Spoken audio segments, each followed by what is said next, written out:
नमस्कार, स्वागत है आपका झांसी दर्शन में। इस समय देख सकते हैं कि जो राजापुर ग्राम है और वहाँ से हमने कुछ यहाँ अपने मीडिया हाउस में, चूँकि झांसी का पहला मीडिया हाउस बन रहा है और यहाँ पर इनका जो आंदोलन है आप इसमें देख सकते हैं कि आंदोलन में यहाँ पर जो भी ग्रामीण वगैरह खड़े हुए हैं, समय समय पर हम इनके बारे में बताते चले जाएंगे। तो आइए कुछ इनसे जानकारी लेते हैं। यहाँ पर देख सकते हैं कि हमारे जो मेहमान यहाँ पर आए हुए हैं, तो इनसे हमें कुछ जानकारियाँ वगैरह भी लेना है कि क्या इनका संघर्ष रहा, क्या इन्होंने किया है।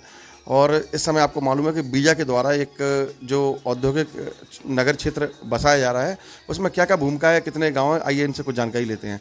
भाई साहब, क्या नाम है आपका? संजीव कुमार यादव। यादव जी, अभी जो आप देख रहे हैं कि बीजा वगैरह को चल रहा है, इसकी पूरी संक्षेप में पूरी क्या क्या हो रहा है, पूरी जानकारी दीजिए आप। चूँकि जिस प्रकार से आप जानते हैं, उत्तर प्रदेश में आज से 47 वर्ष पहले नोएडा विकास प्राधिकरण का गठन किया गया था। नोएडा जो बना है दिल्ली के पास, उसी की तर्ज पे उत्तर प्रदेश के लोकप्रिय मुख्यमंत्री योगी आदित्यनाथ जी ने बुंदेलखंड के पिछड़ेपन को दूर करने के लिए झांसी में एक बीडा, बुंदेलखंड औद्योगिक इंडस्ट्रियल डेवलपमेंट अथॉरिटी का गठन किया है और उसके बीडा बोर्ड का गठन भी अभी हो गया है।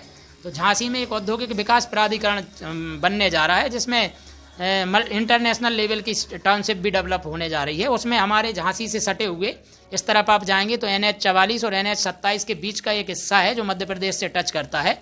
उसमें लगभग 33 गांव आते हैं। उन 33 गांव की ज़मीन का अधिग्रहण करके रक्षा के आसपास, रक्षा से दोनों तरफ है, उस तरफ राजापुर वाला बेल्ट और इधर पुनावली, डिकोली, डोमागुड़ वाला बेल्ट, ये दोनों तरह की ज़मीनों को सरकार अधिग्रहण करने जा रही है और एक बुंदेलखंड में औद्योगिक विकास को बढ़ावा देने के लिए एक प्राधिकरण बन रहा है।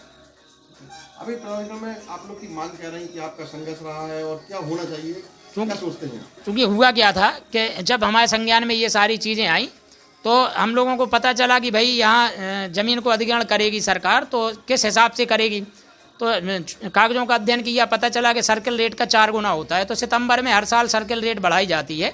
मैं शुरू से आपको बताता हूँ। और यहाँ झांसी में क्या किया गया तत्कालीन स्थानीय प्रशासन द्वारा कि उन्होंने 33 गाँव को सर्किल रेट बढ़ोतरी से बाहर करके और बाकी के पूरे जनपद के महत्वपूर्ण स्थानों की सर्किल रेट बढ़ा दी, जिससे हम किसानों का बहुत बड़ा नुकसान होने जा रहा था।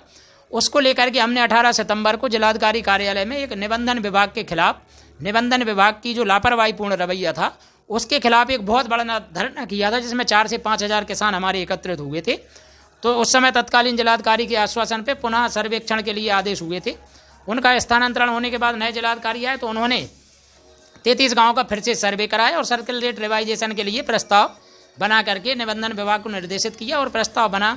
फिर हम लोगों को आश्वासन जिलाधिकारी जी के द्वारा मिला कि हम भाई सर्किल रेट से भी ऊपर रेट आपको देंगे। और आज हमें खुशी है कि सर्किल रेट के लिए उन्होंने एक मूल्य निर्धारण समिति का गठन किया है और सर्किल रेट से ऊपर बाजारू मूल्य के आकलन करा करके और बीडा में जो ज़मीनें जा रही हैं उनका मुआवजा देने के लिए चूँकि प्रयासरत है प्रशासन। और हम लोग भी प्रशासन की वार्ता हुई थी तो ये हुआ था कि भाई हम आपकी मांगें मान लेंगे और आप धरना प्रदर्शन मत करिए।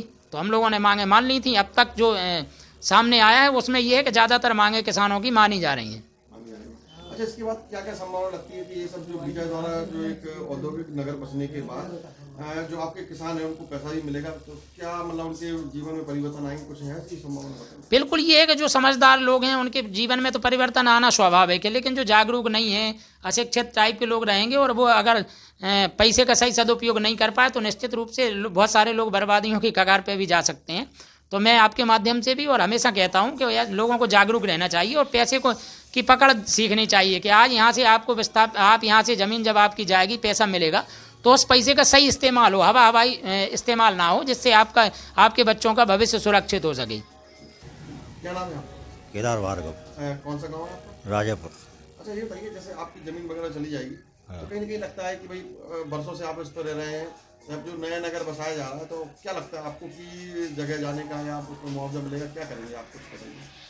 अब मुआवजा मिलेगा, ज़मीनें मिल रहेंगे कहीं पर, कुछ ना कुछ तो करना पड़ेगा। पुरखों की ज़मीन है, जा रही है, दुख तो होता है, लेकिन सरकार के काम को थोड़ी रोका जा सकता है। आप खुश हैं? अरे खुश तो है ही, मजबूरी में खुश है। दादा, क्या नाम है आपका? मेरा नाम रघुवीर है। अच्छा दादा, इस तरह से जो सरकार जो काम कर रही है आप देख रहे हैं, तो क्या लगता है कि जब आप इस नए क्षेत्र में जब आप जाएंगे, कभी आपको वहाँ जाके देखेंगे कि हमारी ज़मीन पे एक बड़ी अच्छी फैक्ट्री लगी है, कई लोगों को रोजगार मिल गया है, तो वहाँ से 2-4-5 सालों में संभव होगा, तब आप कैसा महसूस करेंगे? अब महसूस क्या करना भाई साहब, वो तो जो ये है कि अब जैसे सही मिल जाए, हम तो लिखे ही पड़े हैं, हम क्या जानते हैं इसमें। इसलिए हमको तो सही काम होना चाहिए। जब अगर सरकार ले रही तो ले ले, मतलब आप इस चीज़ से मतलब ये है कि ठीक है, मतलब काम अच्छा हो जाएगा, यही चाहते हैं। बस यही है और क्या है। वैसे क्या नाम है आपका? राजेश विश्वकर्मा नाम है मेरा। मैं ये पूछ रहा हूँ राजेश जी, क्या चल रहा है आपके वहाँ पर, कैसी हलचल है, लोग क्या सोचते हैं, आपको क्या लगता है? लोग बाग बस यही सोचते हैं कि जैसे ज़मीन जा रही है, बट खुशी भी है और कुछ दुखी भी है कि मतलब जहाँ हम इतने दिनों से खेती बाड़ी कर रहे हैं और अब जैसे कि सरकार ज़मीन ले रही है, तो उस चीज़ का थोड़ा लोगों को दुख भी है कि इतने दिनों से खेती करते चले आ रहे हैं। अब वो ये है कि जो सरकार पैसा देगी तो उससे दूसरी जगह खरीदेंगे, तो अब वहाँ पे नए स्तर से अपन को देखना पड़ेगा। यही है।